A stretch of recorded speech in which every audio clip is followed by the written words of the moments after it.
Well, all right. We are, this is episode 6 with the Battle Branch Boys. 6? Yeah. Isn't it? I can't remember. Yeah, I think so. Yeah.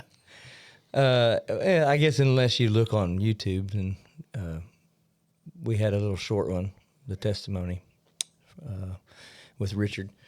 Anyway, so we have the Battle Branch Boys here today. All 4 of us. All 4 of us. I mean, we got a few more that kind of appears here and there, but, you know, for the most part, the hunters that we have are here today. So, sitting by me is Austin. Say hi, Austin. Hello, everybody. Glad to be here. And Bobby. Hello. The Kansas people Yeah. Yeah. to our... Yeah. He told me he's going to wear that hat. I was like, dude, I'm already wearing my hat. Oh, I can't believe that you wore that hat. Yeah. Golly, that is gross right there. And Chase, Shaver, and I'm Logan. So anyway, we are the Battle Branch Boys, and season has began. And how many times have you been? Once. How many Twice. Twice. What about you, Austin? I've been twice, once tonight and once Sunday evening. How many times you been? I think 3. Yeah, 3 times. I was planning on going tonight, but how many did you say you've been? 9 times? 7. 7 times? 7, yeah. And today's the 7th, right? Yeah. There's a couple days where I went Did you go this morning? 2 times a day. Did you go this morning? No, I had to work. Oh, okay. I didn't go at all today. So Yeah. This morning that was yesterday. You did your ninja Yeah. moves. Yeah. That's so I hate morning sits. Well, that's a good topic that we could start on right now. Yeah. I think as the Jury Boys, one time I was watching them talk about a hunting season, and he had said that they just don't hunt mornings hardly at all. It's hard. Yeah, It's tough. It is, especially if you're baiting. If you're baiting, you just can't get there early. For sure. If I was smart, which I guess I'm not because I've had this bait pile there for years, but if I was smart, I would move because the piece of property that I'm hunting is only probably, what would you say, 150 yards wide? Yeah, probably. As far as width. I mean, it's a lot longer than that. Right. But if I was smart, I know where the bedding is. If I was smart, I'd just move the bait pile to the other side of the width of the piece of property. Uh-huh. And then I Because would you're- sit in between I see what you're saying. the bait pile and the bedding area. Are you too close to your bedding area? I'm not too close because it's super thick and they get way up in it, and I don't ever bust deer, but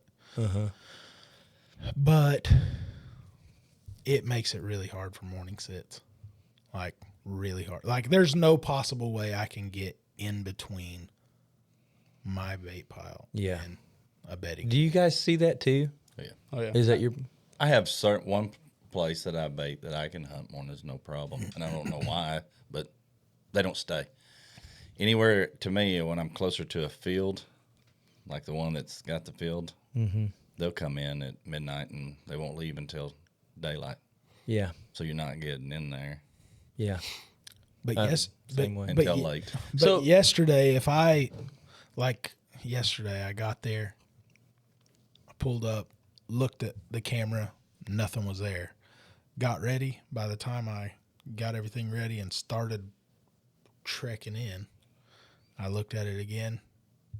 2 of my shooter bucks are sitting there. And I was like, oh my gosh. So then you're just like, You're not going. I might as well just I sit by this cannot tree. tell you how many times that's happened. But I if would I- leave the house with nothing on camera Yeah. and then go. Yeah. That's what I done yesterday. And then there they were. I was like, oh, I'm going to go. Because I woke up thinking like, okay, if they've been there and they've been there all night, I'm not going to go. But if they have been or haven't been there, yeah, I'll go. So I looked at it. They hadn't been there. I go. I get there. Takes me, 45 minutes to get ready and get over there, especially riding a four-wheeler in the middle of the night all the way over there. But I get there, and there they are. They show up. But like I said, if my bait pile was on the other side of the property, there's like a logging road that turns back to the right. Yeah. I could easily get in there and get in between them and the bedding area. And I don't know why I haven't done that. But your plus of being, especially early, I think, being as close to the bed as possible with your bait is when they get up, they've got less to travel. Mm-hmm. And that's why I think the one place that I hunt is so good, because there's 3 different bedding areas within 100 yards of that stand, and I can access it, but through a field undetected. Uh-huh. They don't come in that field. So Yeah. if the closer you can get early year, Mm-hmm. you're going to get a chance to kill if you're close to a bed, because they're not getting up. And I'm a big Drury's fan, and I follow them a lot. He gets tired of me talking about them. Quoting the Northern boys. Because, which obviously they're on great land, but, Yeah. Oh, yeah. But the mornings, I mean, they always talk about, like right now, early mornings, they don't even try. Mm-mm. If they're on food, which if we're baiting, Same thing. is not to go in and bust them. And that's why I didn't hunt this morning. My food plots are the same way. Mm-hmm. It don't matter if it's bait or if it's real food. Yep. Deer in it. Not Too early. Now in the like the rut, in the middle season, it doesn't Totally different. Than late season. Then you're hunting evenings anyway, because they're going back. If you're trying to hunt a big buck, I think they're going back to bed so early. Bothers me less to bump deer when it comes close to rut. Oh yeah. Because I know deer's on their feet. Mm-hmm. They're not just coming to eat Yeah. corn. Right. So it doesn't bother me. I mean, it always bothers you. I mean, because you don't know what it was in the dark, but bothers me less. Yeah. Which I got a spot like yours to a point. What you were saying is, I've hunted for a long time, but their bedding is just west of me, and I know they're like there's a couple draws with some acorns and a couple ridges where I know they're going to be at night, so to speak. Mm-hmm. And then I've actually beat them in there because I don't have cell cameras like you guys yet. But That's probably good. yeah, so I'm starting to hate them. I don't think I could be at work and get picked. I'll be like, I'm out.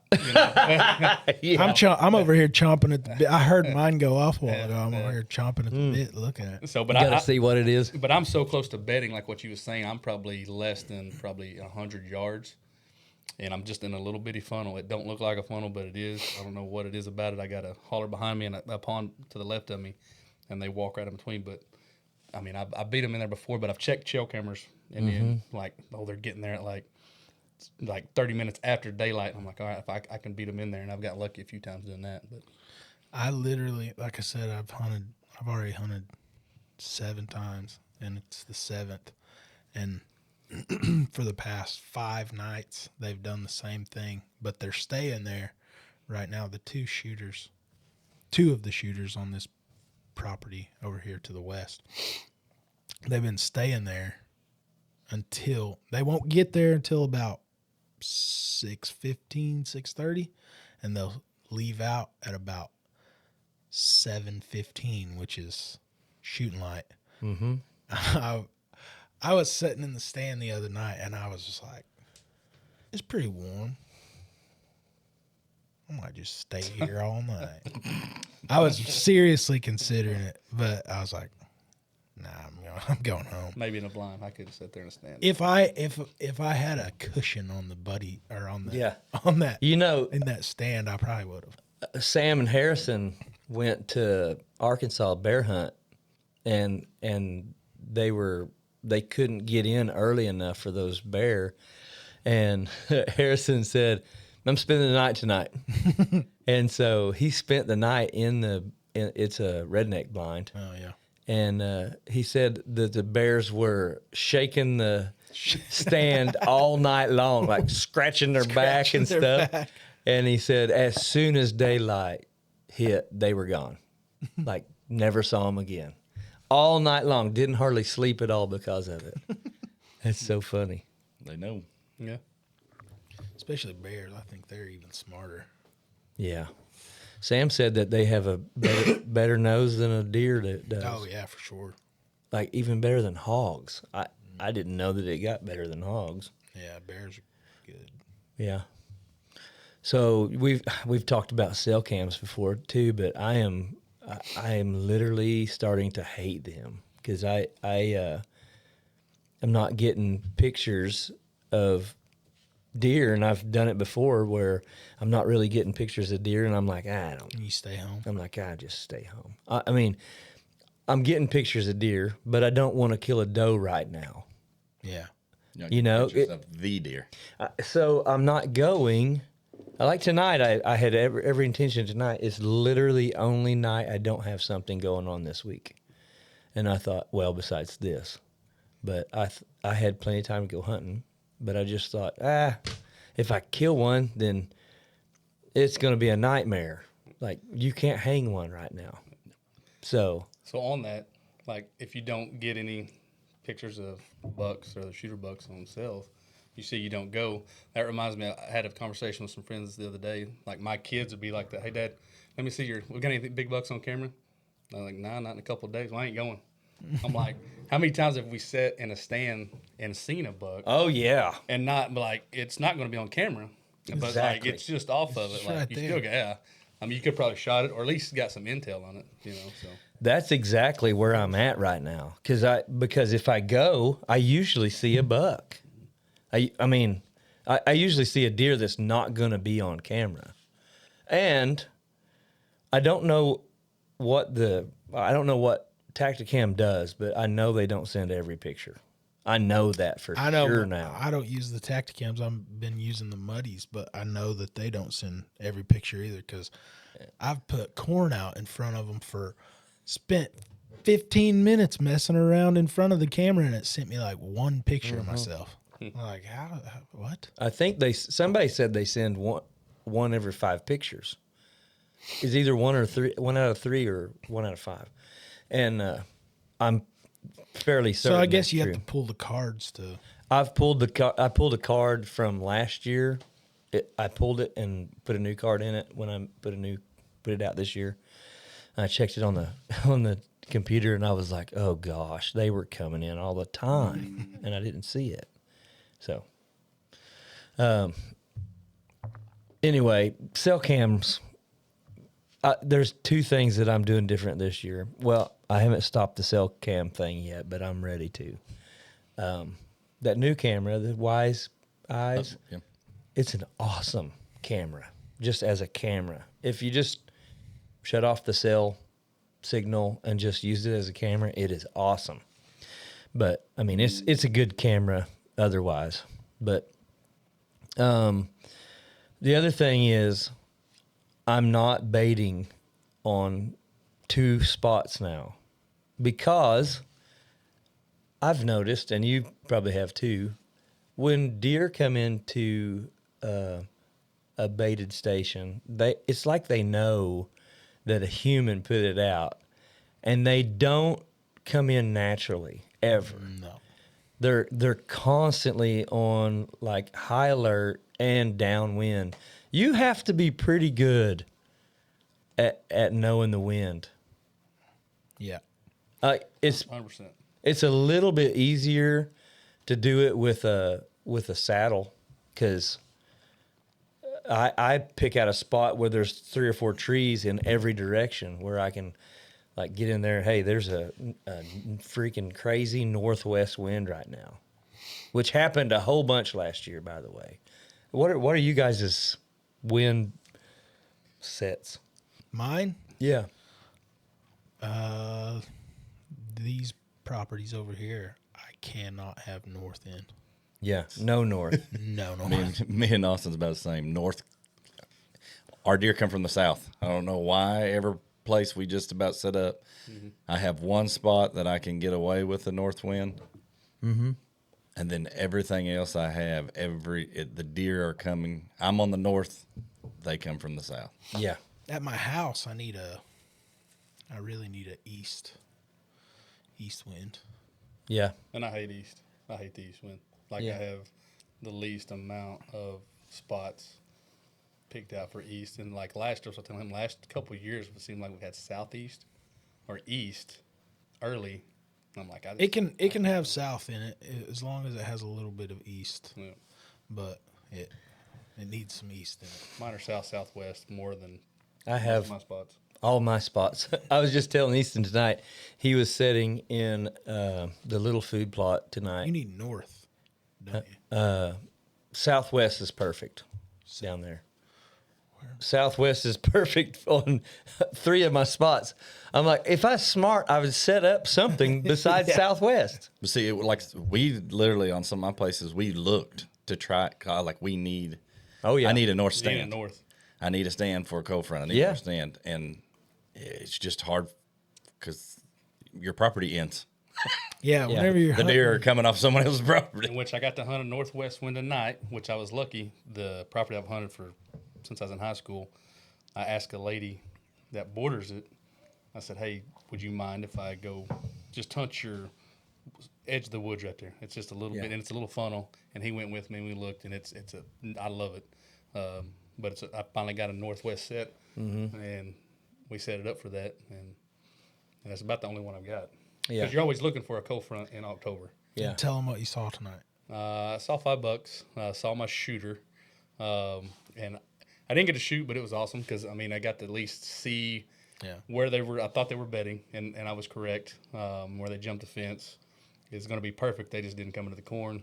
I seen $5 spike, little forked horn, but I didn't get to see my shooter. Wait a second. Let's back that up. You had corn out and $5 didn't come. did not come in. Because most people What are you say saying, Bobby? Yeah. that if you got corn out, they're going Well, to they come. think it's easy. That did not I got we got a comment on YouTube tonight that said artificial. What do you say? I didn't see it. I'll have to. Well, hey, pull if you're not baiting, you're waiting. That's what they always say, right?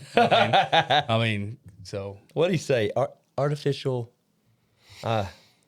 Artificial bait is artificial hunt, is what he said. And I'm like, dude, it's because you can't. Yes. I always Because loved if the you ones. could, you would. oh yeah.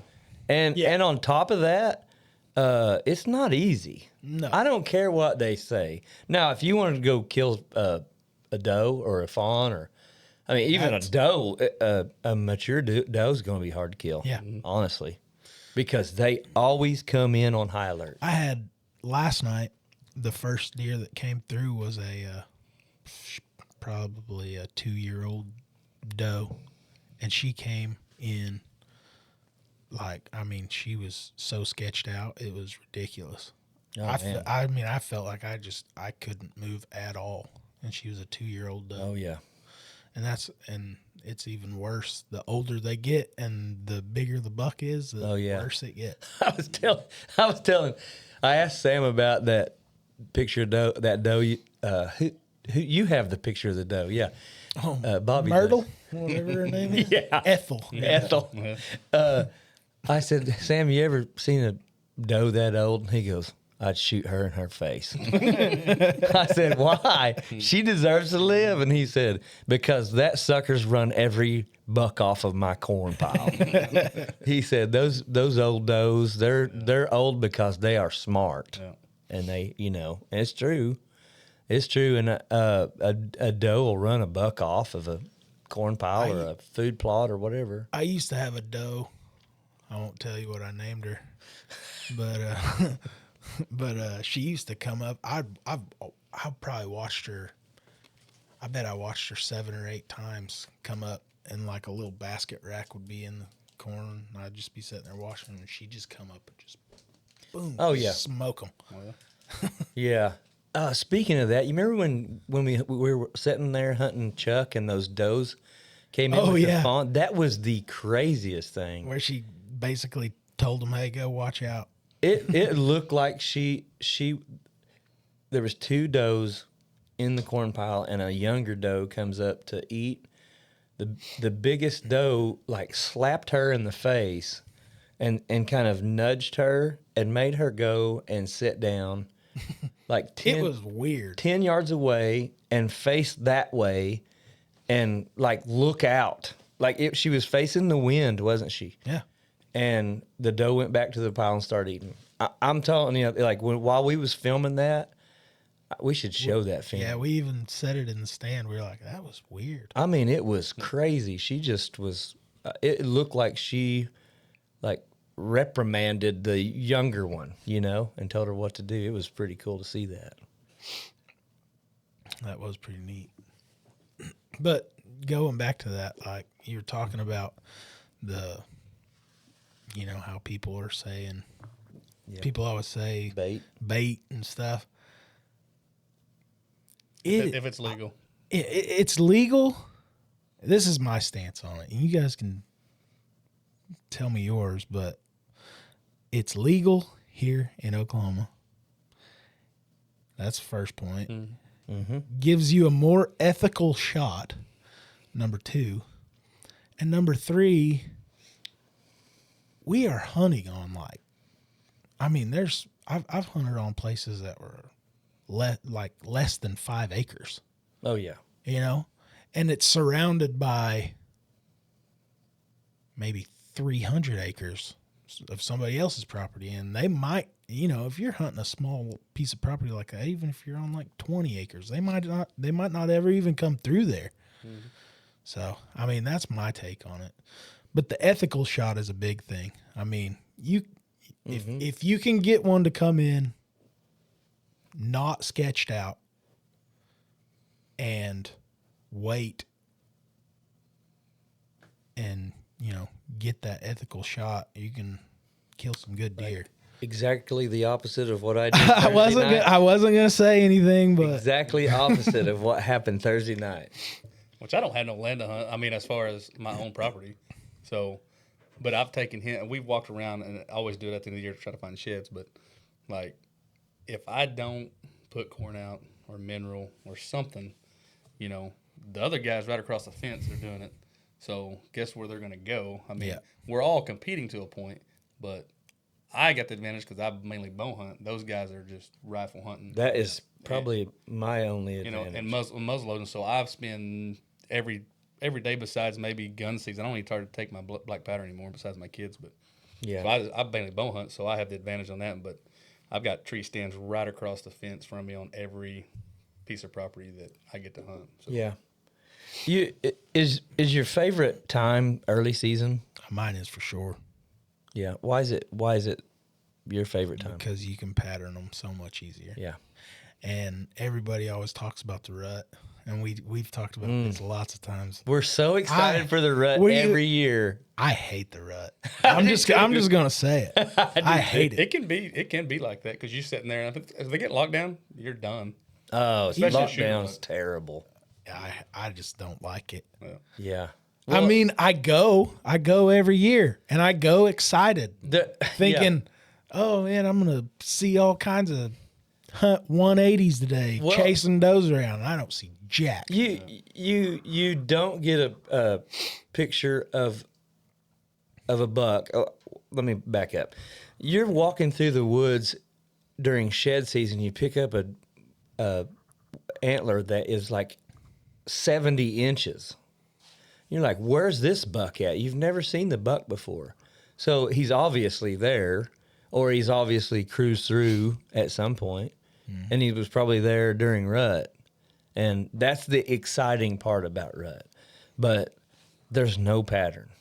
The thing of it... Well, is there? No, you can't. I mean, I don't think you can. The pattern for me is keep as many does around me as possible, and you're going to see I'm the opposite of him. So, and that's kind of funny because I guess it's how our properties probably are not all the same. They set up different. I love early season, but I love rut, but I don't always get to kill a big buck in rut, but I get to see a ton of stuff. Yeah.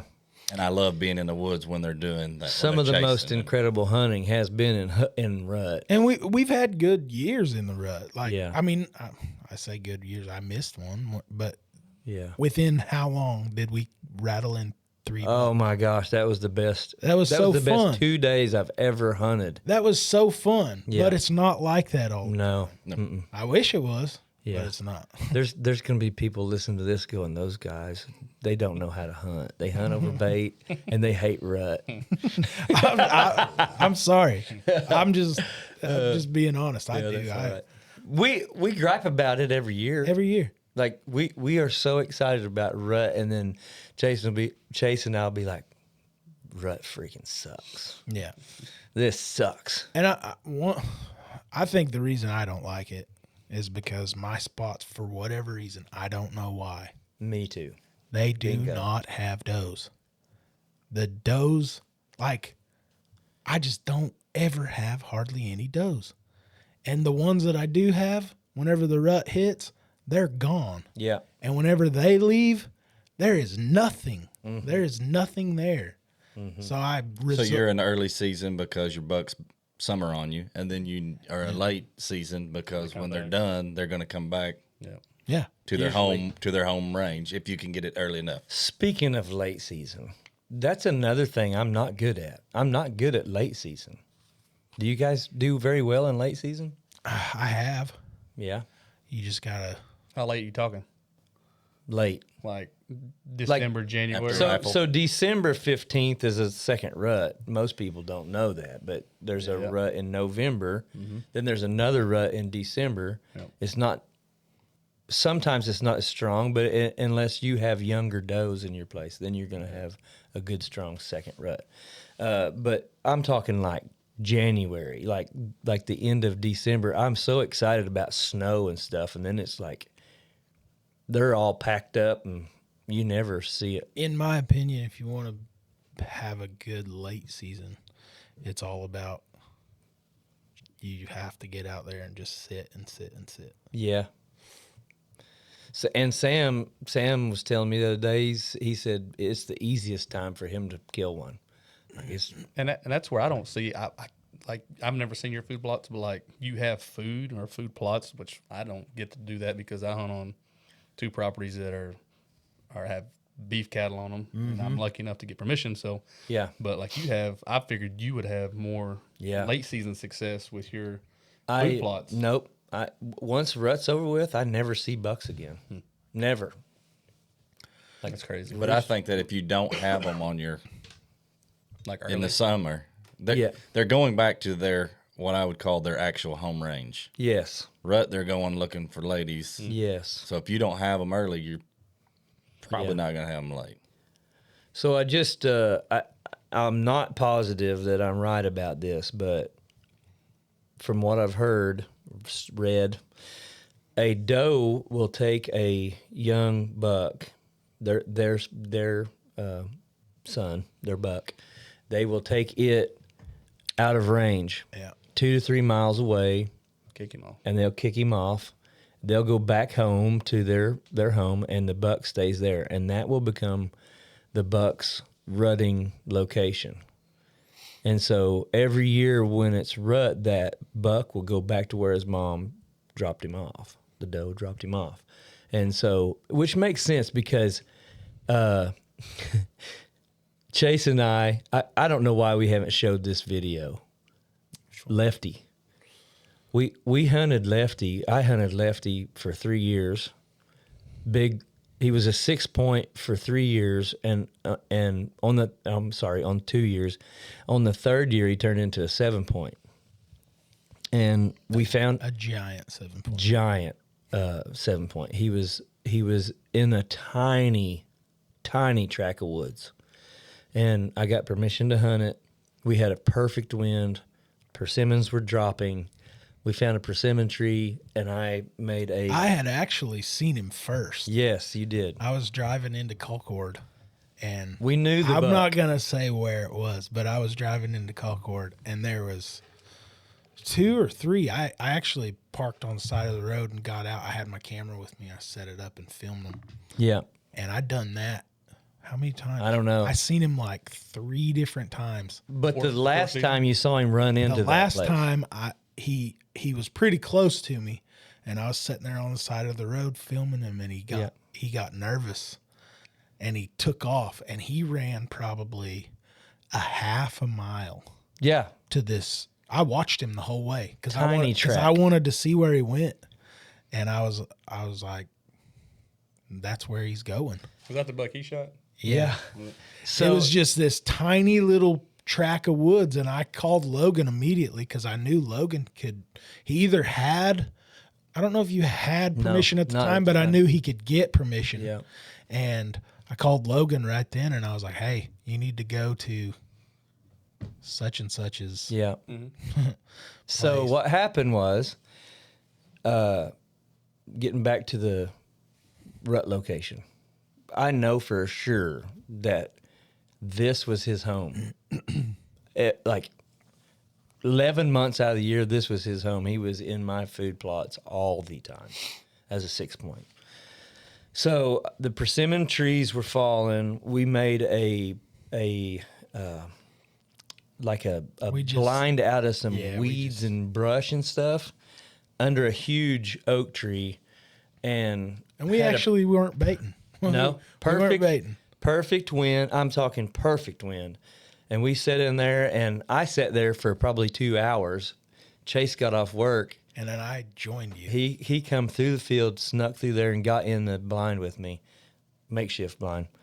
The does come out just like clockwork. It's just perfect. And I thought, oh my gosh, this is awesome. They were and- feeding on those persimmons, and they were getting real close to us. And I 15 was like, yards. I was like, they're either going to bust us, or he's going to step out here in just a little while and start feeding on Yeah. them too, and he's going to get shot. And he did. And he did, but he And- didn't do what we And when he wanted. came out, I was like, oh my gosh. Oh, the video's awesome. He was just He's up there so silhouetted on the Yeah. top of a hill, and like there's nothing Yeah. behind him but the sky. And dude, it's just a, When he turned his head, I was like, oh my gosh, he is so big. He was like, what, 120 yards maybe at the time? probably. And he came right down the little draw, right where the does were coming, and got about halfway, probably 75 yards from us. And then all of a sudden he stuck his head up like this and turned to his left, which was to the east. To the east, yeah. And I've got it on film. He just For runs no off. reason whatsoever, just took off running across the field. And You know where he ran? yeah, Right to Bobby's tree stand. right to Bobby's tree stand. Literally the next day, 2.5 miles away, Bobby shoots Lefty. Calls me. Me and the boys are hunting Lefty in that same patch of woods. And Bobby calls and he's like, hey, start praying. I shot a giant. I was like, awesome. Do you need help? And he's like, yeah, I don't think I hit him very good. I was like, well, all right, we'll be there in a minute. So me and Easton headed that, or no, it was just me. Just you. Yeah. Just me. And I'm walking through the woods and I meet up with Bobby, and Bobby says, I shot him right there. And I went and looked at him. I found him. And I was like, oh man, I didn't want you to go find him yet. I wanted to get the reaction, you know? And me and him walk up to him, and he was like, Let me stop you because he sent me this video that he's talking about the night before. yeah, okay. Did I? I don't remember. So I've watched this video. So The video that that me you and just Logan were talking about. Yeah. Oh, The night before. I don't remember So that. I shoot this deer, and he was like, "You got to sit there and wait until I come." And I'm like, he took too long. yeah. It might have been 2 seconds, Yeah. but it was too long. Yeah. And he only went 50 yards or 60 yards, and I walked up on him, and when I looked at him, I was like, "Oh, pretty sure that's the deer." So when Logan walks up, I was like, "I'm pretty sure I shot your deer," and he goes, "What do you mean, shot my deer?" I said, "The deer you sent on the video." I was looking down at him going, He goes, and then he oh goes, my God. Congratulations, Bobby. I was like, I was super happy that I could get my hands you sound on like him. it. Yeah, I was so happy. No, I was like, you big stupid head, why'd you run 2.5 miles? I could have killed you a day ago, you know. and the funny thing is if like I said, that video, you can tell in your video that he's big, No, but it's a long ways away. Yeah. But soon as I get to him and turn him over, I knew he's that not distinctive, whatever word you use, like he's one of a kind. He's a one of a kind. So when you see him, yeah. That's why I said I'm pretty sure. Was it 2.5 miles? Yeah. Oh yeah. That's crazy. He had It is traveled. crazy. It's a further long than ways. 2.5 miles if you count where I was Yeah. seeing him first. Oh yeah.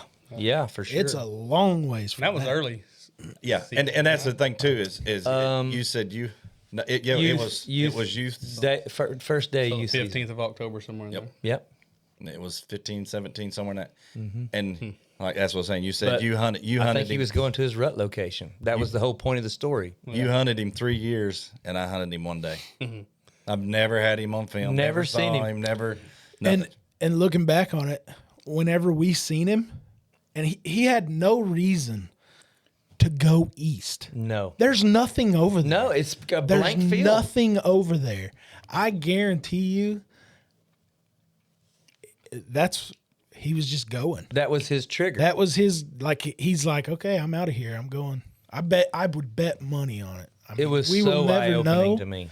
We will never know, but watching that, he had no reason to go that way. There's nothing there. No. No, I mean, he would have run by houses to Yeah. get there, honestly. He had to have like hit some kind of like little draw and just went straight south. Yeah. But kind of what you're saying goes to what I've had a lot of thought on, and me and him's talked about it this year quite a bit different times, is we talk about wind and this kind of stuff, but like a lot of the old timers and around here there was a lot of dog hunters, and I'm not dogging on the dog running deer guys. Yep. But there's a lot of things that they use in hunting and that they were taught from their parent, grandparent, all this kind of stuff. One is, I don't want any wind. They want zero wind. And there's a couple different things that they want that I don't want as a hunter, but they had reasons. Me and him trained and ran bird dogs. You don't want a whole bunch of wind. It confuses the crap out of the dogs. Oh. They were more worried about and you can't hear a barking dog if the wind's blowing. Yeah. You want it quiet so they can hear the dogs bark. It's kind of hard to go to Kansas and bird hunt with, Yes. Without wind, yes. without wind. And so they passed on that theory and thought of hunting to generation. And now that you're not running dogs and you're hunting, it's wrong. Okay. Let me restart that and say my opinion, because I told a kid at school once to Google me, and he come back and said I did, and I didn't find nothing. So I'm a nobody. But my thought is That's funny. that they pass this on generation. But what you could learn from those guys, I want wind. I want 8 to 12, whatever, because I know where it's blowing, and I know I can set up. It is. And the wind is a big part of where I'm going to hunt and how I do it, so I don't blow out mature deer. And that's another thing. Yes, you can go kill deer that's just deer, but if you're trying to hunt a mature deer, you got to play the wind. But the things that I learned from the guy, and goes back to like Lefty, those dog running people. Back when I was hunting public, when I was hunting Twin Ponds, I've told you this before, that, and it sounds funny, but when I would go into scout, I would drive the dirt roads and I would find the 6 to 12 beer cans sitting on the side of the road. Well, that was because they was running dogs. He knew where the crossing was. So he was sitting there in his truck drinking cold ones, waiting for the deer to cross the road. So I knew that's where I could go in and start scouting, because I was in a crossing area somewhere close. Well, on that same thing, those guys were so good at that, knowing where deer went. Yeah. And I'm talking like big tracts of land, and they'd put you in 6 places that the deer was possibly going to cross. Dude, So you're talking Bud that's the difference. Shaver could tell you every spot where a deer would cross the road And Ronnie Owens. in northeast Oklahoma. Yeah. And the thing is, if they would have used that knowledge in a different way, Yeah. which that's what they love to do, and I understand that you love to hear the dog and all that kind of stuff, but Pull your phone away from that. I was trying to pick up what I could off of them on that aspect of the crossings and I would always go in and hunt before, rifle, because I was picking up on what they was doing. But then there's still a whole lot of them. Now we're not running dogs, we're hunting, and they don't pay any attention to the wind. They don't pay any attention to any of that stuff. They just where to put your stand because of the wind. Me and Austin set a lot of our sets like we do it together. And it's funny because he'll take me sometimes to where he'll put a tree stand up, and I'll walk in and I'll say, "Why'd you put it there?" And because I'm laughing, because if it was me putting it there, he would come and chew me out and said I should have put it right here. And as soon as I say it, he knows, and he'll say, "Well, the reason I didn't put it on the head of this holler is because I wanted to look down in this bottom or whatever." Because we're big firm believers of trying to put a back to an open field where the deer's not going to cross, or a back to a holler where I know the deer is not going to be able to go down in that big old holler. So that wind is the wind I can hunt that stand. Yeah. And I just don't think a lot of people use that kind of knowledge, thought, whatever. I've got a buddy right now. I ain't gonna say his name, but we had a conversation Saturday, and we talk about it all the time. Like, why did you put, why you put that stand right there? He's like, I don't know. I was like, well, where the deer come from? Everywhere. I'm like, they're not coming from everywhere.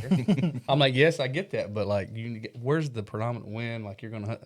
He's I was going. I'm like, dude. And me and him have arguments all the time. I'm like, you got to know somewhere where the bedding is coming from, and then know the wind. But If you do, you remember the booty hunt? Yeah.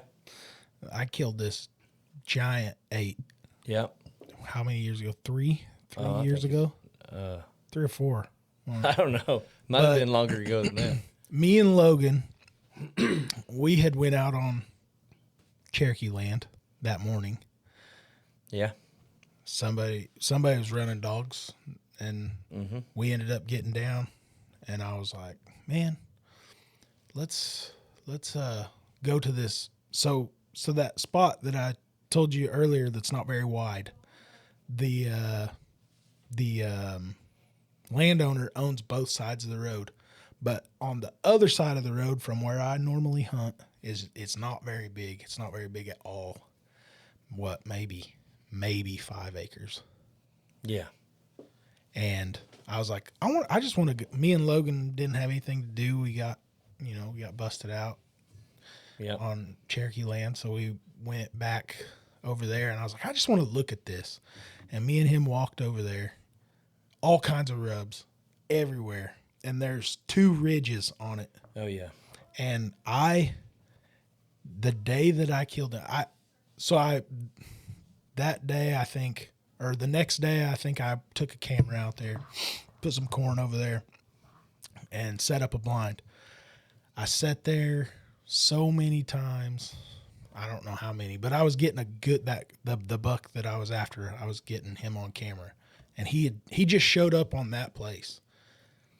The other camera is maybe 300 yards away from there. Never seen him on it. Just on that side of the road, he was just staying over there. Never.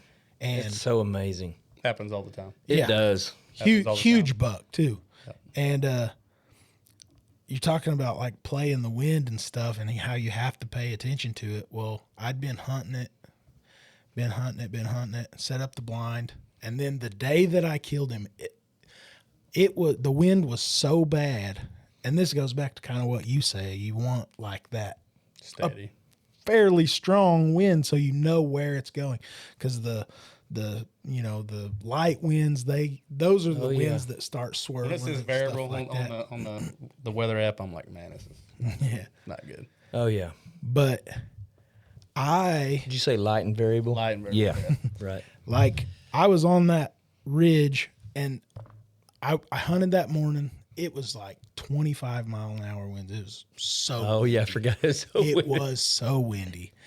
And I hunted that morning, and I left, and I was like, I ain't coming back tonight.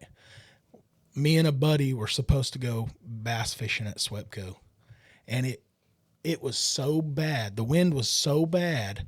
We tried putting the boat in, and it was like white capping over the back of the boat, and we were like, no, we ain't going fishing.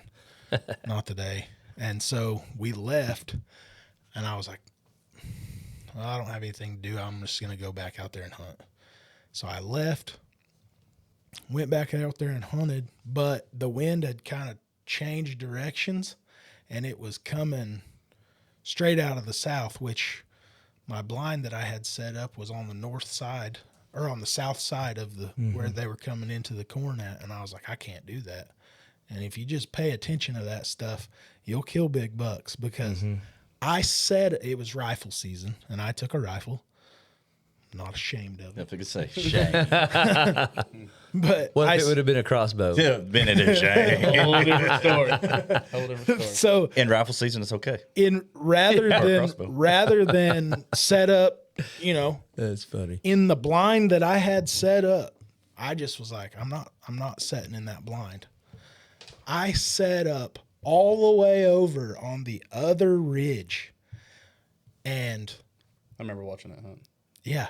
And he comes in, him and like 2 other bucks and like 3 does come in like an hour after I had been there. I wasn't expecting to see anything moving in that strong of wind. But they came in, and they came in like, it was at like 5 o'clock, maybe earlier even. And I shot him from the other ridge. And if you just pay attention to stuff like that, you'll kill big deer. Because I could have very easily been lazy. I had a fold up chair in that blind. I could have been comfortable. Yeah. And instead I chose, no, I'm going to play the wind. I'm going to sit on the other ridge. And I took like a 90-yard shot and hit him right in the neck. Who's that? That's my brother's father-in-law. He just sent it to me Gosh. as we're talking. Let me see that not a bad sucker. And I did ask him permission if we. He needed another year, man. Yeah. somebody said on YouTube on that buck that I missed, he's like, that buck needed at least 2 more years. And I'm like, well, he wasn't going to get him. I would have shot him with a bow, a hand grenade. I'd have shot him with whatever. I mean, I get it. Yeah, if you want to make sure that he's a mature deer, yeah, he needed 2 more years, but I don't care. Yeah. This deer come up from north of us. And not that it makes a hill of beans, but like people say it needs another year. Like, again, I'm not hunting a big property.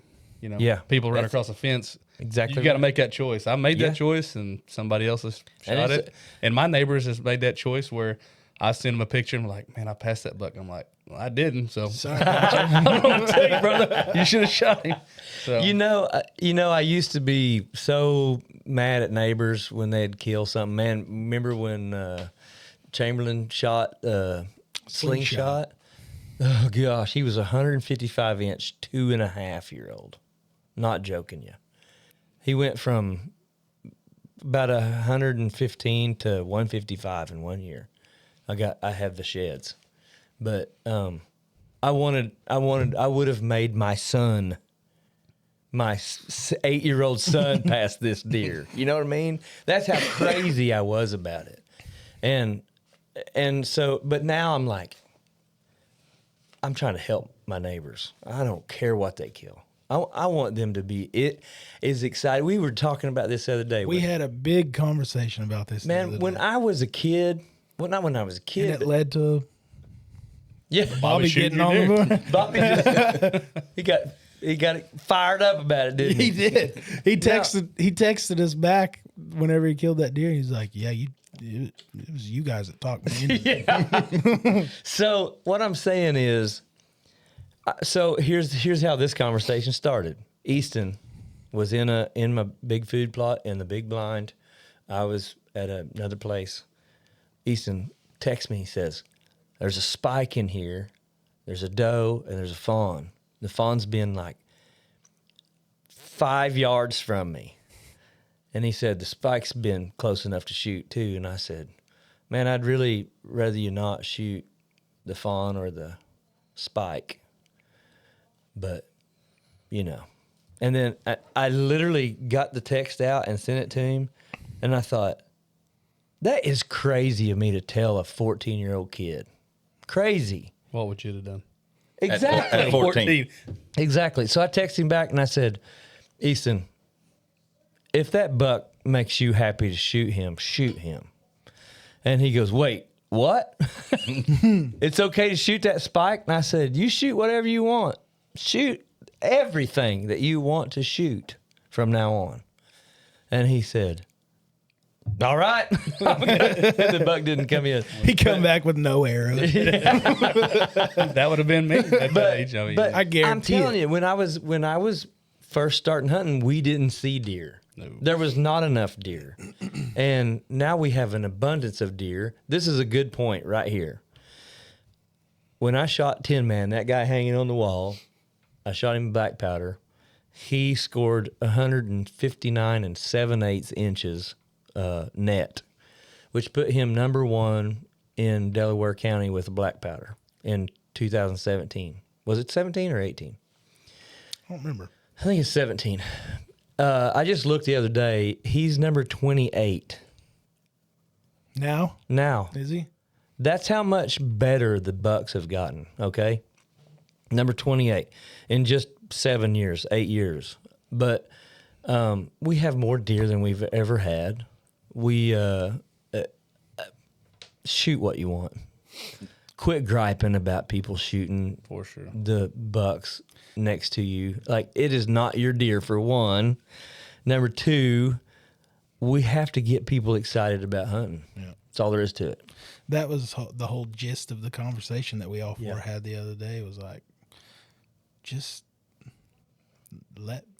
be happy for people again. Like, I can remember whenever I was a kid, and you shoot. It doesn't matter what you shot. No. And you go to the gas station to check it in and weigh it. I weighed in one time whenever I was about 12 years old that one of your dogs probably weighs more than it weighed. And Yeah. there's some old men up there like, good job, youngster. Oh, yeah. And we're like, I was pumped. It was so little. We pulled the four-wheeler in the back of the truck and slid the deer underneath the four-wheeler. But that's just the way it was. And that was the whole gist of the conversation, is just shoot whatever you want. And the other day, whenever Graham, my son, he had that doe sitting in front of him, the one that almost eat out of your hand. Yeah. And he was chomping at the bit.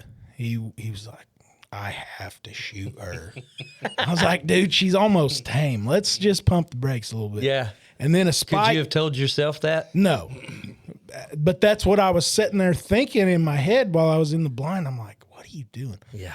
But at the same time, It's my daughter, I mean, she really is. She's almost tame. Like, this deer is almost tame, and my daughter probably would have been mad about it. Yeah. I probably wouldn't have said anything, but then I was like, hey, man, it's early.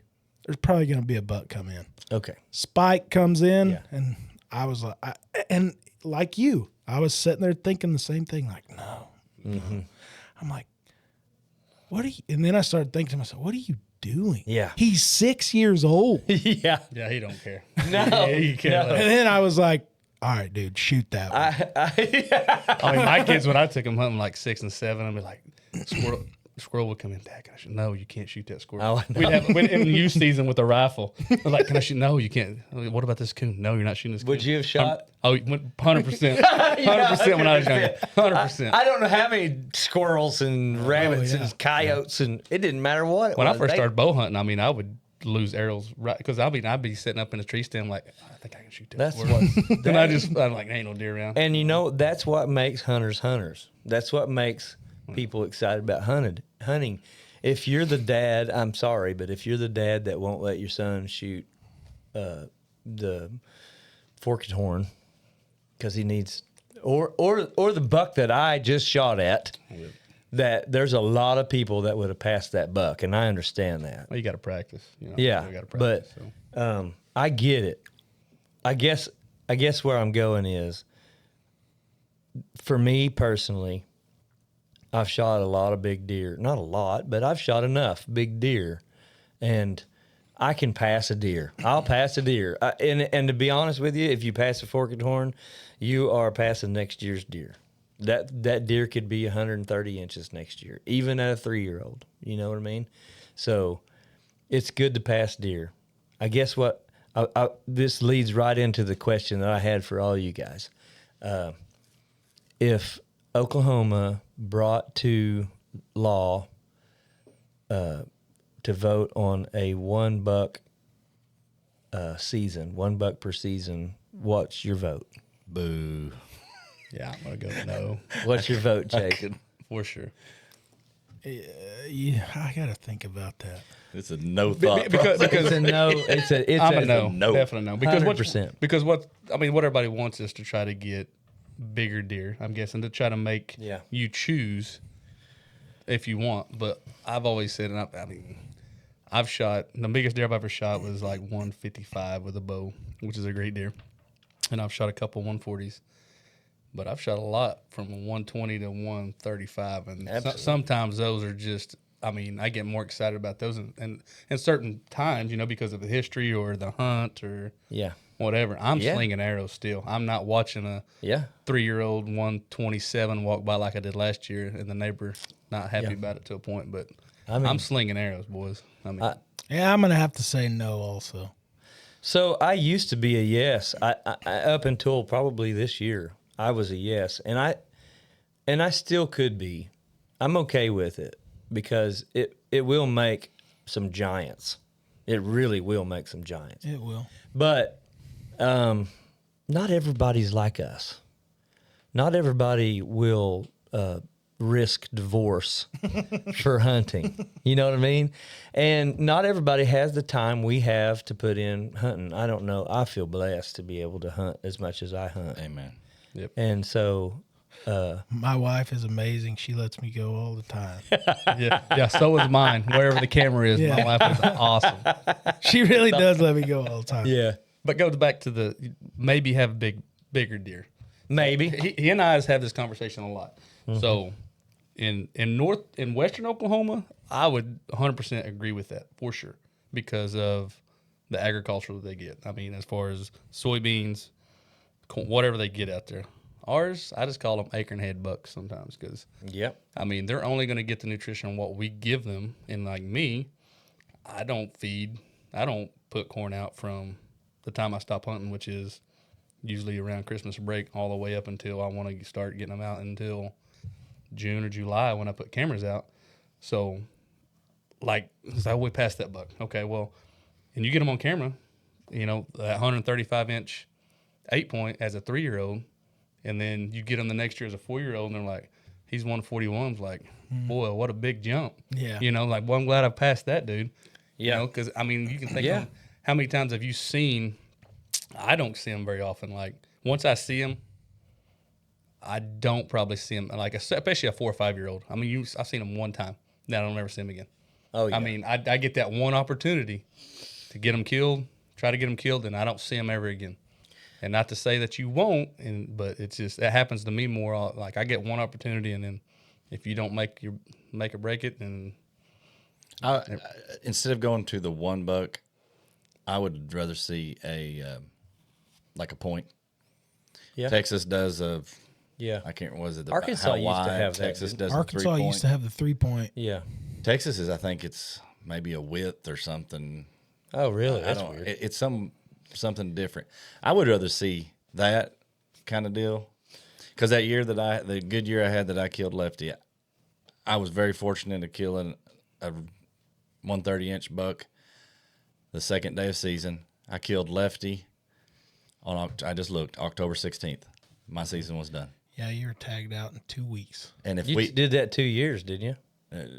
no, not that early, but pretty close. Oh, that was the only year that No, you. the year before that, I was a little bit later than Oh, I okay. think muzzleload. Okay. Yeah. But if you're an early season hunter like us, yeah. and you're not done. You could go shoot some does. I'm not saying you're done. But for us, and that year, I believe I'd be buying tags in another state because it'd kill me. yeah, if I- every one of you's heard the conversation. I had a giant buck, yeah. and I was like, man, You about how win. bad would it have been for me to go hunt? 'Cause I've got this dude on camera. You can't. It's hard to go in the woods and kill a doe because if 160 walks out, Yeah. that's Forgive me, rough. Father. yeah. So I think and he had that on I camera. have sinned. And he had it on camera, and I never got an invite. Not one Right? time. I didn't get because the I'm invite either. selfish. Oh man, Paul would be. He is for sure one buck, and I get it. Him and his son Wyatt, they are building trophies over there. You know what I mean? And I get it. I tried to do that here. I passed a lot of deer, and we grew big deer for a while. But as soon as my kids were ready to hunt, and I snapped out of it, I started letting them shoot whatever. Boy, it really affected things. Like there was no shooter bucks after they started. And hunting. you say, and that is a difference to you. We say one buck because I've had that discussion on where I hunt and the family hunts it. In some years it was more than, it was like 5 different people. And I've had that discussion. Me and Larry talked about numerous times that if everybody took 2 bucks off of the area that we was hunting, I said, man, it would just, there would be nothing. it would destroy it. It would hurt it bad. So you got to watch. That's where when we say we're passing on deer, I'm not always saying it that way because I've had some guys that, in that family group that's wanted to hunt that I'm like, I don't want to sound like that guy. Mm-hmm. But it's not just, we can't kill every buck out there. It's going to hurt what we're seeing. I was talking to my brother Jeremy about this the other day and talking about the 1 buck rule. And honestly, I was still kind of on the fence about it. I still am. I'd be okay with it. But Jeremy said, how much better do you need it to get? And I was like, I guess you're right. I mean, in 8 years, 10 man is 28. You know what I mean? Yeah. Number 28. So, and Oklahoma is a trophy state. There are people coming from all over the place to hunt. Oh, yeah. Well, that's why Central Oklahoma has got it. That's why the license just went. Yeah. The out-of-state license had jumped in the last, I think, both 2 years in a row, or the last 3 years it jumped twice. Yeah. Something like that. Now, Well, last year, big time jump for the out of state. I mean, I would be okay, because I'm an in-state guy, because everybody's wanting to come to be like a draw. I mean, I draw it out totally like agree that, with that. like Kansas. You can draw out, and Yeah. you got 1 tag, and for them, It's about like you guys wearing a Kansas hat. I should have worn my battle bracelet. I almost did, and he's like, I won't wear. I said, well, I better wear it. Remind me to tell you how we can save Flint Ridge Golf Course. Speaking of draw out, I'm telling you. I'm telling you. Yeah. They could do draw out inside Flint Ridge because golf course. You talking about hunting Flint Ridge? Oh, Yeah. They could do a draw out. They opened it one time. I said they could do more youth bow because there's too many. Yeah. And they did have a draw out one time, 1 year. Well, one of these days, the mountain lion population will take them out. My dad, he was the mailman for Flint Ridge. Really? Yeah, he was the mailman for quite a few years for Flint Ridge. First, he was the mailman, and I'll just go ahead and say this, but that's the reason why I killed Tall Boy, is because my dad He was scouting. was the mailman, so he was out there super early in the morning, driving the dirt roads, and he ended up he saw him, and he was like, hey, I seen a giant. So for all of you listening out there, like, if you are, if you have a relationship or a family member or a friend who's a mailman and you want to find some big bucks, go talk to those guys. Listen to your mailman and your farmers. Yeah. They do know. But my dad told me about 10 man Tall Boy before I ever even knew anything about it. And he's like, I know that guy that lives there. You ought to go ask him for permission to hunt. And I was like, okay. So I actually didn't ask. My dad was on the mail route and seen him outside and talked to him and be like, hey, you care if my son hunts out here? He's like, I don't care. Go He's only ahead." 12. Yeah. He goes, yeah, go ahead. And I got him on camera that year and the next year, and I killed him the third year. And he was even bigger the year before. He was even bigger the year before. Really? Had 2 drop tines. 1 drop tine on both sides. That's the dream one. And He was. and the neighbor has both of his sheds from the year before. I offered him $400 for him. He wouldn't take it. Oh man. We need to put some mask on. And go get him. But he, I'm just kidding. But getting Edit back, that. yeah, getting back to Flint Ridge. So my dad was the mailman for Colcord, and then they moved him over to Flint Ridge because somebody over there quit, and he was kind of, I don't really know why, but he moved over to Flint Ridge, and he was the mailman for Flint Ridge for a lot of years. And there was several times where his truck broke down. And that thing was a piece of junk. His truck would break down, and he would call me and be like, "Hey, I need you to come out here and help me finish my route." I'm like, "All right." And I would go in there, and dude, you talk about giants. Yeah. And my dad knew exactly where every one of them was. I'd be driving, and he's just, I'm pulling up to mailboxes. He's putting them in the mailboxes, and he'll be like, "Hey, about 100 yards up here, slow down." Okay. Get up there, slow down. There's no houses around, no mailboxes around. I'm like, we must be looking for deer. And you look out there, guaranteed. I'm talking just giant, and they're just bedded down out there. They're all over the place. Yes. I'm ready for him to do his bus route in the rut. That's No what I'm kidding. because he's gonna. I got Flint. Flint is part of my bus route. Flint Ridge? Yeah. So he goes on the good part dude. too. On the You better ask my dad. Talk to my dad where to be looking, because he knows. Map spot. We were talking about placing tree stands earlier. And today I went to Arkansas, and the tree that I used last year, I moved there in right after early season. And then I got pneumonia and I was sick about 3 months, and I didn't get to go hunting.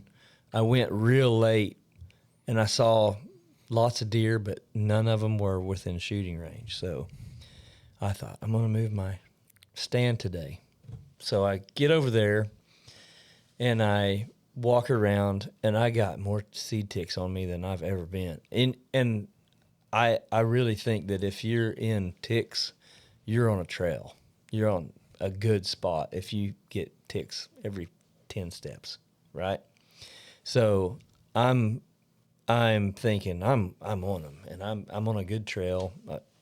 I've seen them on the place before, and I walk around. I just can't find the set. I can't find the perfect trees, so I can hunt in a circle basically with the different winds. So I just keep walking around. I spend 2 hours walking around, and I finally find this hickory tree, and it's split, and I think that's perfect. So I take my ladder steps down, and I carry it through the woods, still put together with all the straps on it. I walk through the woods, and I get to that tree, and it's leaning, and I'm like, I can't put it there. The leaning tree sucks with it's horrible. Especially with a saddle, because you're like, it'll just take you one way or the other. It's hard to stay on it. So I thought, well, that white oak looks pretty dang good, and I walked over to it, and I looked at the white oak and looked around. I thought, that is perfect. That's it right there.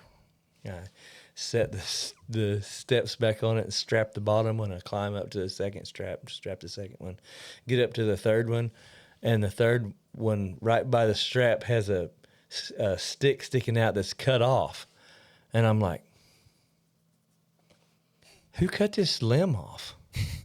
And I look around, and I'm like, You're back at the same tree? I'm in the tree that I shot the buck in. I sat in that tree for 5 years, and every deer I've killed in Arkansas has been in that tree.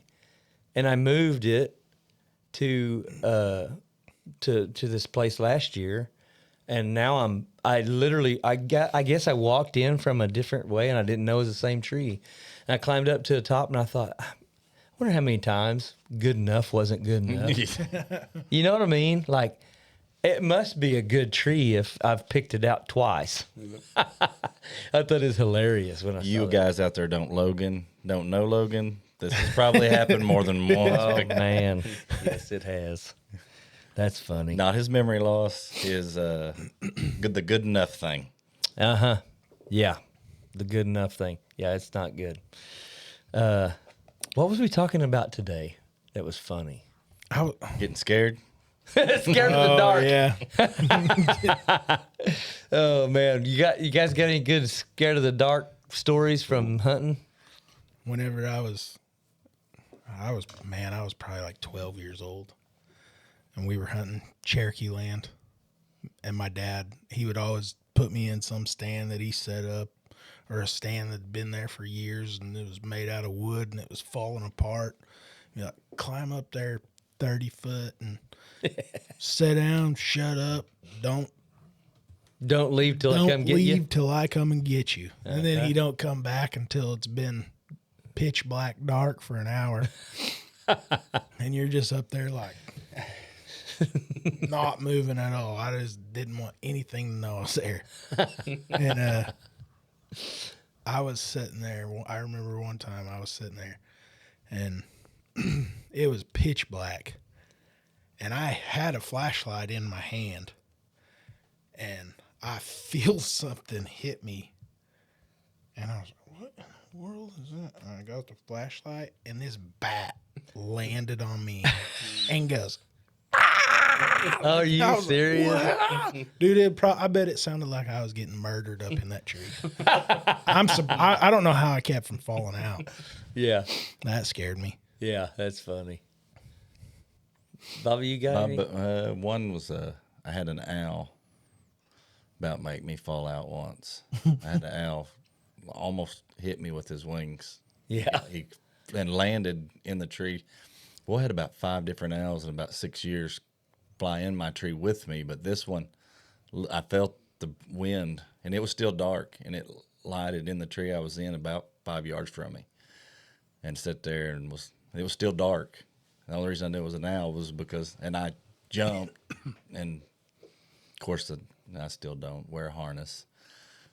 Lucky I didn't fall out because he scared the snot out of me. Yeah. Because they don't make any noise until they're right on top of you. Their wings don't make They any don't make sound. any noise. Yeah. Like, God dang. Did you ever have something happen to you? Man, the only thing I can think of is I was out at Leech one time. I don't hunt this property anymore, but I was walking in, and it was an evening hunt, and I'm walking down this logging road, and I see something coming, and it's not very big, but I'm like, is that a bobcat? I'm like, what is that, a house cat? And it was a baby bobcat.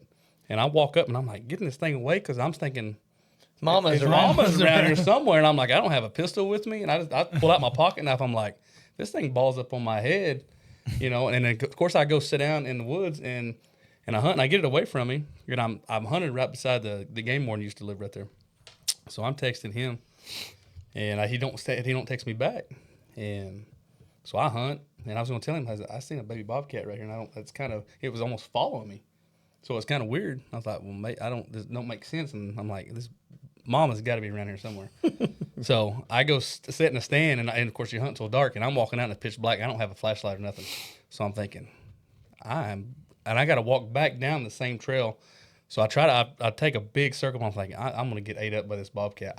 For whatever reason, and I was like hearing things, you're stopping and like, I'm about to take off running. I'm like 25 years old, but I'm like scared to death. Just take off running. I was like, just take off running. You're about to kill yourself. So that was the only thing I can think of, but man, it was crazy. Oh, I've done that 100 times. I just knew that bobcat. Now he's saying bobcat. Has any of y'all been in the woods when a bobcat Screams. Well, and really screams and goes after? Oh my! Yeah. Have you seen that video that I filmed whenever I shot the bobcat? Oh gosh, that was crazy. Yeah. I was sitting there, and all I knew was that there was one, and I seen this one bobcat coming, and I drew back, and I went, smoke this bobcat. Well, I didn't know, but there was 2 others like right over here. And one of them, they scattered and went up trees. And one of them happened to be the tree that I was in. Oh, man. And I still didn't know what was going on. I just heard something. Yeah. And I was like, oh, yeah, smoke that thing. And then I was like, what is that?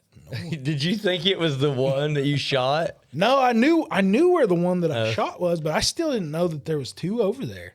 Yeah. And All of a sudden, I look on the backside of my tree. I'm talking like 2 feet away from me, and you can hear it in the video. And it like freezes, and I freeze, and we're both sitting there looking at each other, and he's sitting there going, It was crazy. I was like, You go, get out of I here. reached for another arrow, and I was fixing to Hit it on the head. hit it. And I was like, get out of here. And that thing, I mean, I'm 20 feet up off the ground, and he doesn't climb down at all. He just goes, a huge leap off of the tree and takes off. And it's all on film.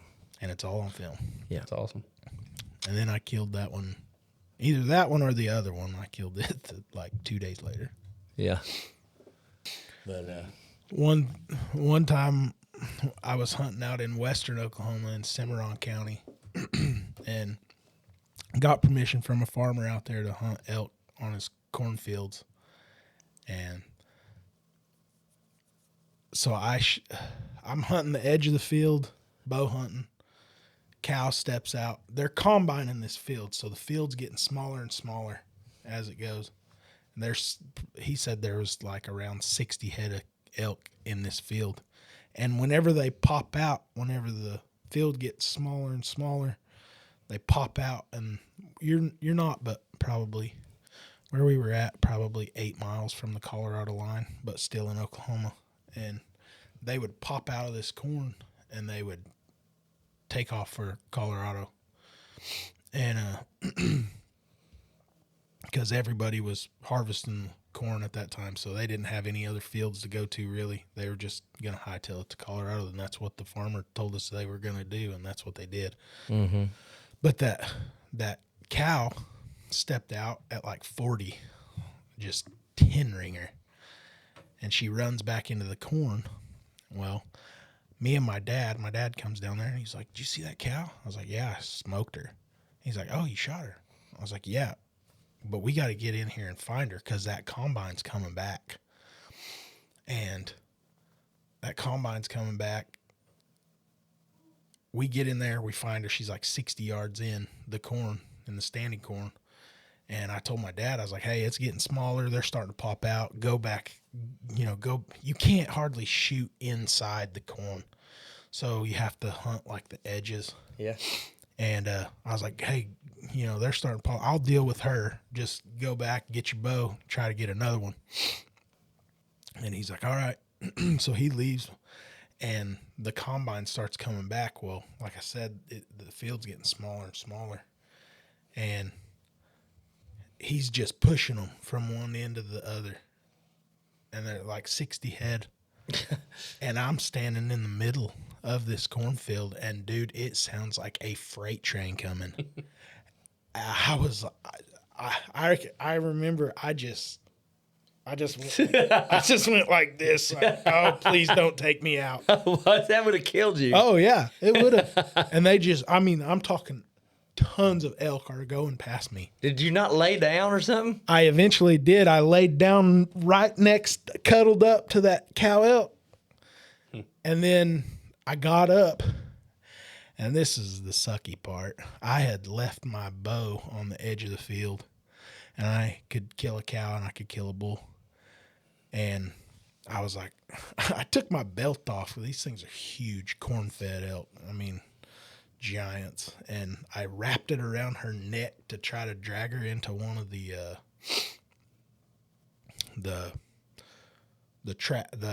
irrigation tracks.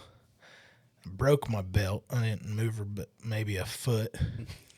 And there's an irrigation track right there, and I was like, man, I've got to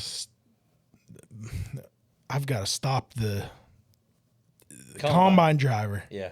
And I'm sitting there like thinking, okay, I got to stop this dude. And I look over, and I'm talking 15 feet away. This giant bull is in the irrigation track just sitting there like, what the crap are you? I mean, he's just sitting there going. And then he busts out. And then there was multiple scary parts to this story because the elk bout hit me. And then, I mean, these are million machines that they're running out there. And this corn is so tall. I was like, I don't know how I'm going to ever stop this Yeah. combine driver. And he's going to wrap her up in this machine that costs $1 million. Yes. And I was just like, oh my gosh. I'm standing on top of her. I'm shaking corn stalks, trying to get him to stop. Was our air traffic controller? Finally, I can't see him. It's so thick in there. I can't see him, but he sounds like his combine is from me to Logan. And I'm just like, stop, shaking corn stalks. Finally, he stops, and he's like, did you kill one? I was like, yeah, she's right here. And he cuts a strip right next to me. It was crazy. It was an elk, and it was easier than any deer I've ever killed, because he cuts a strip right next to her. Me and him drag her maybe 10 feet. He gets on the CB, calls a ranch hand. Ranch hand comes around with a do-easy bed. We put chains on her legs. He lifts her up. I jump in with him. He drives me to my truck and sets her down in the back. Nice. It was awesome. That don't happen elk hunting. It was awesome. It was really cool. Except for almost getting trampled by a stampede and run over by a combine. You know, when that reminds me of talking to Sam about down in the Wichita Mountains. Just put in for a cow elk tag. Yeah. I mean, I want to kill a cow Dude, elk. I don't care if it's You need to do it next year. I've Yeah. already put in too many years for a bull Yeah. to just throw it away Yeah. on a cow tag. I want to keep going and try to get a bull, but you get to take one person with you so you can. I always forget about that, to draw in. I put in for the drawing hunts. I've put in for like 10 Around years. April, is that when you do that? Yeah, I think so. Yeah, it's around there. And McAllister is right there too. Yeah, the traditional. That's a fun hunt too. Yeah. It's a really fun hunt. There are giants in there That's what too. everybody says. There's four different zones, I think. There's Bear Trap, Hominy, Deer Creek, and Boggy. But you can't hunt Bear Trap. But Bear Trap, you have to drive through Bear Trap to get to the other zones. And you go out there super early, and you just you just see giants just sitting there on the side of the road. Oh, man. How big's Bear Trap? It's big. It's probably the biggest one, I think. Yeah.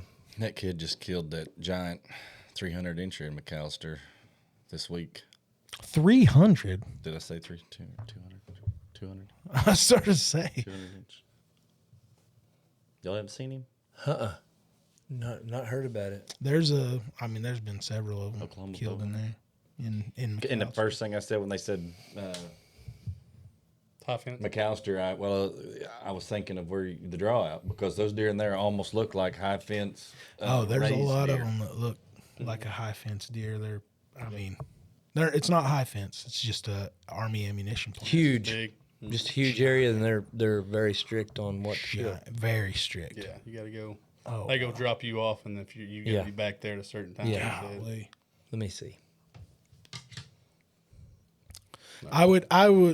He killed it in McAllister. It said all it said was in McAllister. So. I would bet you money he's hunting fairly close to Well, someone on there said, "Are you hunting private land that's close up to that butts up to the army ammunition plant?" Good for him. That's awesome. Yeah, it is. Because there are some giants out there. Yeah. I didn't see any while I was hunting whenever I got drawn out, but I seen some good ones. I seen a lot of really big ones I at Bear would Trap. really like to get drawn out there. That'd be so fun. We didn't get drawn this year. No. Well, that'd be fun. You put in for it with me this year, Yeah. didn't you? Yeah. Well, this has been fun. Yeah. You want the quote to end this? What quote? The quote is, "If your wife is mad at you, go hunting. She'll still be mad, but at least you're getting to go hunting." Yeah, that's right. And my wife will never watch this podcast, so I can say whatever I want. Neither will mine. Neither will mine. That's Mine will. Yeah. That's why I said earlier. That's right. Lets me That's go why you all the assured time, her. yeah. Points. How And by good the way, she is. I want to. What are those? I don't remember. I bought those for TikTok. Easton. No, it wasn't TikTok.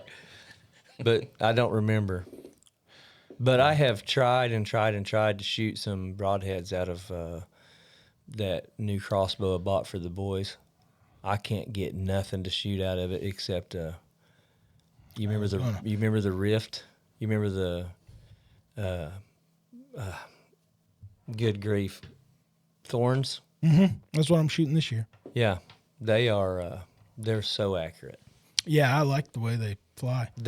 I just found out today that the giant flood in western Kentucky, or where was It's in it? Kentucky. They were in the middle of that and got wiped out. Oh, really? Thorn broadheads did. Yeah, they're rebuilding, but he lost everything. Like lost inventory, lost everything. I just found out today. I hope they come back. I texted them. I'm like, hey, I can't find thorns anywhere, and they're like, yeah, they're washed down the river. Dang, Like crap. that sucks. I was just gonna say, might not want to use these Why? because Bobby's been sitting here playing with this thing the whole time, and didn't he cut doesn't myself have a once. cut on him one. My very thought when you asked him was, "That ain't that sharp." Whatever it is. It's funny. I got those for Easton, not for his bow. I don't know. Anyway, so what's the plans for hunting this year? Kill a big buck. Are man. you anybody hunting any different states? Or plan to do something different? Bobby's about to tag out. He could probably tag out any time, couldn't you? Bobby's gonna tag out. If you tag out, filming for has he me. ever? Okay, he's gonna tag out and film for you. Yeah. I've already blown it with one buck, so I've got 2 tags left. But I plan on hunting Arkansas. Do you hunt just Oklahoma? Just Oklahoma. Yep. Only thing I've done outside of state is bird hunting, but Does your coaching slow down now? yes. So For sure. you're Unfortunately, we're not in the playoffs anymore. That's a double-edged sword. So it's fun to keep going, but now I get to go do what I really love and yeah, for sure. sit in a tree stand and try to kill one. Yeah, I had all kinds of plans at the beginning of the season, before the season. Gets here Oh. so fast. Oklahoma. does. And then Sam had that no, Wyoming or Wyoming. No, it wasn't Wyoming. Montana. What was it? I don't remember. I don't remember You where said we New were Mexico, going. I think. Was it New Mexico? Was it Arizona? That's what I was trying to think. Mule deer hunt I think it was Arizona. somewhere near New Mexico, Arizona, somewhere. He was going mule deer hunting. That guy goes. No, it was Nevada. It was Nevada. There you go. he it's he close. literally hunts like 17 Yeah, I know. states. You lose track of where he's going, but Golly. That's awesome. he called me and asked me, "Hey, you want to go with me? I drew a mule deer tag in Nevada. You want to go with me?" Yeah, sure, I'll go. He's like, I don't want to go by myself. I was like, all right, I'll go. And then those plans changed because he called me back with the dates, and turns out he has a bull tag in Wyoming, and he's going from Nevada straight to Wyoming. And I was like, well, Sam, when are we gonna come back? He's like, oh, I don't know. It's true. It is so Yeah. true. And I was like, well, I mean, I can't go. He's like, I'll probably leave out the end of August, and I'll probably come back the end of September. And I was like, yeah, I can't do that, man. And then, Oh man, I would love to. oh, I'd love That'd be to. awesome. I just can't. But yeah, I was going to do that. And then obviously Oklahoma, and then might go to Texas. I've thought about going out to Oklahoma, the Panhandle for pronghorn antelope, but I don't know.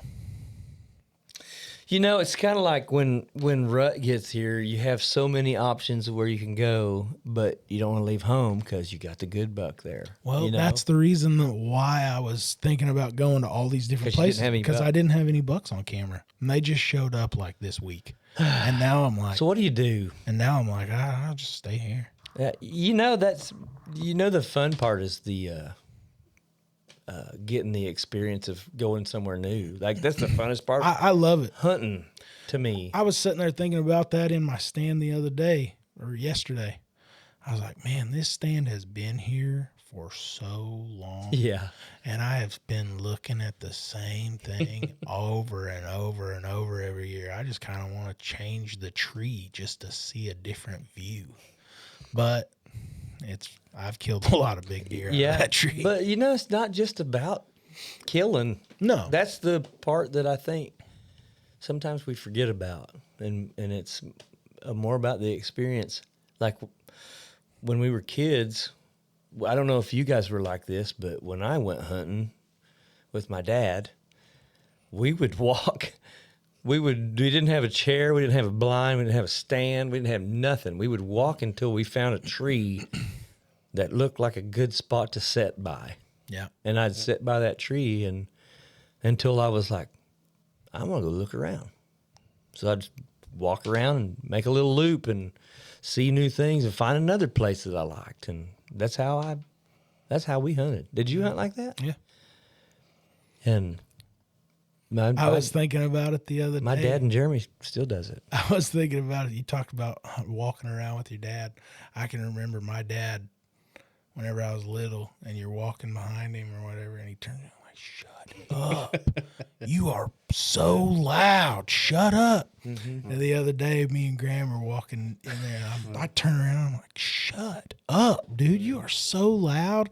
And then I turned back around, I'm like, it sounded exactly like what my dad used to say to me. You turn into it. But the funny thing, I've said that, like my kid, she'd drive me nuts when she was with me. But then I went and hunted with adults. Whoever you're with's always louder than you. You're always spot. Always. It doesn't matter if it's a kid or not. Yeah. I mean, it's just, you can hear what they're doing. Chase invited me to go hunting with him one time. I was about Not the same way. There's this one time we were out on public land over by Uchi, and I was filming. And Logan had a stand set up Just a little bit higher. just a little bit higher, and his boots were like right here. And They're not in here. you still have them? The same style. I wear that same Oh, style. I sort of say you should have burnt those a long time ago. I'm talking. I've never heard a more squeaky Shoe. Just Just the leather. and oh my gosh, every ADD everything episode. he would do. It's just these boots are just sitting there going.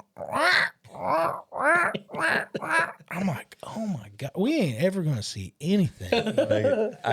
And we got down, and I even told him, I was like, dude, you need to take those boots home and throw them in a burn pile. Those are awful. I'm going to tell one on him too.